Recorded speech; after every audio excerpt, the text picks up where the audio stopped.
அஸ்ஸலாமு அலைக்கும் ரஹ்மத்துல்லாஹி வரகாத்துஹு. அன்பானவர்களே, பெருநாள் எதிர்பார்த்துக்கிட்டு இருக்கிறோம். அல்ஹம்துலில்லாஹ். பெருநாள்னாலே கையிலே வாங்கணும், சட்டையை வாங்கணும், தொப்பியை வாங்கணுமா, அக்தர் ஒரே பர்ச்சேஸ் தான். மாஷா அல்லாஹ். எல்லாம் சந்தோஷமாக இருக்க வேண்டிய நாட்கள். ரொம்ப இந்த பெருநாளை, ஏன்னா ஒரு கொண்டாட்டத்துக்குரிய நாள் இந்த 2 நாட்கள் தான், 2 பெருநாட்கள் தான் இல்லையா?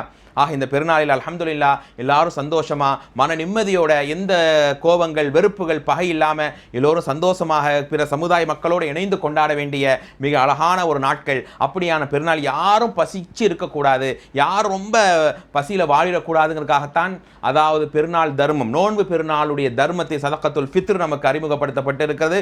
ஒவ்வொரு வீட்டில் இருக்கக்கூடிய ஒவ்வொரு தலைக்கும் ஒரு 2.5 கிலோ அளவுக்கு அரிசியும் அல்லது உணவு தானியம் நம்ம கொடுக்கணும். அதாவது 4 கை அளவு, 4 முறை கையில் அள்ளி போட்டால் எவ்வளவோ அதை நம்ம கொடுக்கணும். அதை பெருநாளுடைய தொழுகைக்கு முன்பே நாம் கொடுக்க வேண்டும். அதை கொடுத்துட்டு தான் நம்ம தொழுகைக்கே போகணும். சரிங்களா? போகிற பாதையும் வர பாதையும் வேறு வேறையாக இருக்க வேண்டும்.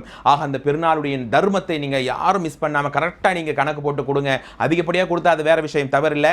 ஆனால் சரியாக கணக்கு போட்டு அன்னைக்கு பிறந்த குழந்தையும் நம்ம பொறுப்பில் உள்ள பிள்ளைகளுக்கு நம்ம சரியாக அந்த நோன்பு பெருநாள் தர்மத்தை நம்ம கொடுக்கணும். எவ்வளோ சொன்னாலும் ஒவ்வொரு வருஷமும் இதை பற்றி டவுட்டுகள் வந்துக்கிட்டு தான் இருக்குது. அல்ஹம்துலில்லாஹ். அப்படியா நோன்பு பெருநாள் தர்மத்தை சரியாக செய்து வரக்கூடிய இந்த பெருநாளை நல்ல முறையில் சந்தோஷமாக கொண்டாடி இறைவனும் இறை தூதரும் அனுமதித்த முறையில் மகிழ்ச்சியை பகிரக்கூடிய நல்ல சந்தோஷமிக்க நாளாக இந்த நாளை அல்லாஹ் ஆக்கி தருவானாக. அஸ்ஸலாமு அலைக்கும் வரஹ்மத்துல்லாஹி வபரகாத்துஹு.